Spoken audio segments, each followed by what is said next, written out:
श्री सद्गुरुदेव भगवान की जय। श्री सीताराम सरकार की जय। श्री राधा रमण लाल की जय। श्री गौरी शंकर महादेव की जय। सभी दर्शकों और भक्तों को कोटि कोटि प्रणाम। सबको प्रेम भरा जय जय श्री राधे, जय जय श्री सीताराम।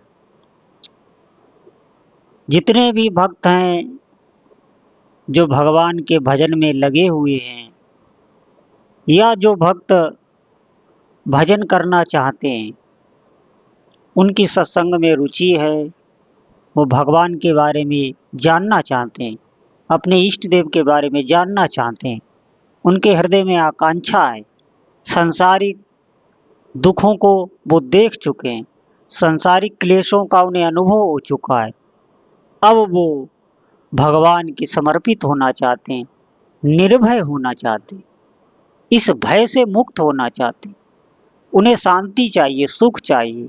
आप ध्यान से सुने। सभी साधनाओं का सार अपने प्रभु के चरणों में हमारा अपनापन हो जाए। अपनापन का बहुत महत्व है। जब प्रभु से हमारा अपनापन हो जाता है, अपनापन कहते हैं जैसे हमारा संसार में जो भी हमारे प्रियजन हैं, शरीर से संबंधित हैं, हमारे मिलने जुलने वाले, हमारे मित्र हैं, हमारे सखा हैं, और संसारिक वस्तुओं में हमारा अपनापन है, संसारिक धन में हमारा अपनापन है। अगर ऐसा ही अपनापन हमारे उपास्य देव, हमारे इष्ट देव में हो जाए तो ये सभी साधनाओं का इसे फल कहा गया है। सभी साधनाओं का ये फल होता है और ये भक्ति की चरम अवस्था है।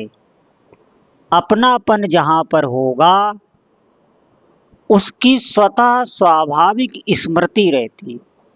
सबसे बड़ी बात ये आती, उसकी स्मृति करनी नहीं होती, स्वाभाविक होती है। जहाँ भी आपका अपनापन होगा, आप देखना, आपको अगर अपने प्रभु से अपनापन है तो उसका प्रमाण ये है कि जब भी आप अपने प्रभु की छवि देखेंगे, उनकी कोई कथा सुनेंगे, कहीं भी आप हो, आपको उनका नाम सुनने को मिल जाए, आपको अपने प्रभु से प्रेम करने वाले संत जन दिख जाएं, तो आपके आंसू निकलने लगते हैं, हृदय द्रवित हो जाता है।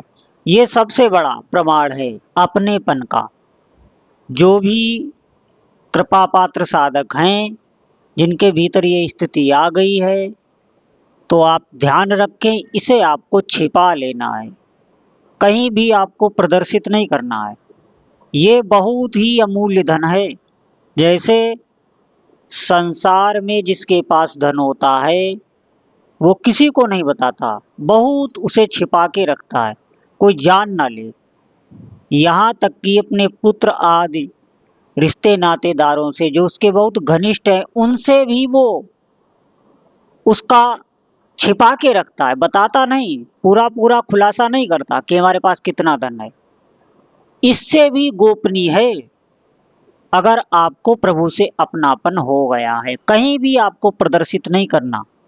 आप ध्यान दें, ये आता कैसे? अब ध्यान दें इस बात पर। अपनापन आपको तभी आएगा जितना अधिक आप अपने प्रभु की लीलाओं का चिंतन करेंगे, उनके नाम का जप करेंगे और उनकी कथा का श्रवण करेंगे। इन इंद्रियों से अभी तक जो हमारे संसार जा रहा था, संसार की सामग्री जा रही थी, इसका मतलब ये नहीं है आप खाना पीना छोड़ दें, आप भोजन छोड़ दें, आप व्यवहार छोड़ दें, ये बिल्कुल मतलब नहीं। आप यथाशक्ति जो भी करते हैं वो करते रहें, लेकिन हमको साथ में ये और जोड़ लेना है, जब हमारे पास समय हो तो हम और प्रपंच ना सुनकर भगवान की कथा सुने, सत्संग सुने, उनके बारे में सुने, उनकी महिमा का वर्णन सुने, कितना हमारे प्रभु के पास ऐश्वर्य है, कितनी उनके पास शक्ति, असीम शक्ति है, कैसा उनके हृदय में वात्सल्य है, कैसा उनके हृदय में प्रेम है। जब हम उनके हृदय की बातों को सुनते हैं तब आपको उनसे प्रीति होगी, अपनापन होगा। जब तक आप सुनेंगे नहीं तब तक आपको अपनापन नहीं होगा। और साथ में उनके नामों का जप और पवित्र आचरण, ये 3 कार्य अगर कोई करने लग जाए तो निश्चित ही उसे अपने प्रभु में एक एकांतिक, कोई नहीं जान सकता, एक एकांतिक प्रीति हो जाती है, जहां पर केवल आप होते हैं और आपके उपास्य देव होते हैं, कोई तीसरा नहीं होता। प्रेम गलियत साकरी तामे दो न समाए। आप सभी कार्य करते हुए भी आपकी प्रीति आपके इष्ट देव में रहेगी और कोई इसे जान भी नहीं पाएगा। भीतर भीतर आप हर्षित रहेंगे। हमने कई बार उदाहरण दिया, जैसे कोई कामिनी स्त्री किसी जार पुरुष का चिंतन करते करते भीतर ही भीतर प्रसन्न रहती है, उसे मिलन की व्याकुलता रहती है, किसी से नहीं, क्योंकि ये छुपाया। संसार में भी आप देखिए, उसे व्यभिचार माना गया, दोष माना गया, पाप माना गया, इसलिए वो छुपाया जाता है। और लेकिन वो भीतर भीतर कितना प्रसन्न रहता है। ऐसे ये एक उदाहरण है, और ये उदाहरण यहाँ पर बैठता नहीं है, लेकिन समझाने की दृष्टि से इससे कई गुना ज्यादा उमगन प्रसन्नता उस उपासक के हृदय में रहती है, जिसके हृदय में थोड़ा सा भी अपनापन अपने प्रभु के लिए आ गया है। और ये बहुत ज्यादा धन खर्च करने से, बहुत दान देने से, बहुत इधर उधर घूमने से, भटकने से बिल्कुल आपको नहीं प्राप्त होगा।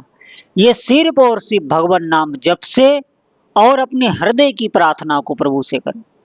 आपके भीतर व्याकुलता नहीं है, आपके अपने उपास्य देव इष्ट देव आपको अच्छे बिल्कुल नहीं लग रहे, आप खुद अपने भीतर चिंतन कीजिए, अपनी स्थिति को जांचिए और फिर आप प्रभु से प्रार्थना कीजिए। और नाम जप आपका छूटे ना। विशेष आहार है नाम जप। जब तक नाम जप आप आहार की तरह नहीं लेंगे, जैसे इस शरीर को चलाने के लिए हमें आहार की आवश्यकता होती है, भोजन पानी की आवश्यकता होती है, वैसे ही अंतःकरण को अगर आप प्रभु के रंग में रंगना चाहते हैं तो आहार में नाम जाना चाहिए, निरंतर नाम जाना चाहिए। और जब भी समय मिले तो संकीर्तन करिए। प्रभु का ये अनुभव की बातें हैं, ये कोई किताब में लिख पढ़ के नहीं बताई जा रही हैं। आप निश्चित आप संकीर्तन करिए अपने प्रभु का, एकांत में करिए, अकेले में करिए, ताली बजा के गा गा के उनके नामों का संकीर्तन करिए, पुकारिए, देखिए आप पर कृपा हो जाएगी। ऐसी कृपा हो जाएगी जिसे कोई कह नहीं सकता, कोई सुन नहीं सकता।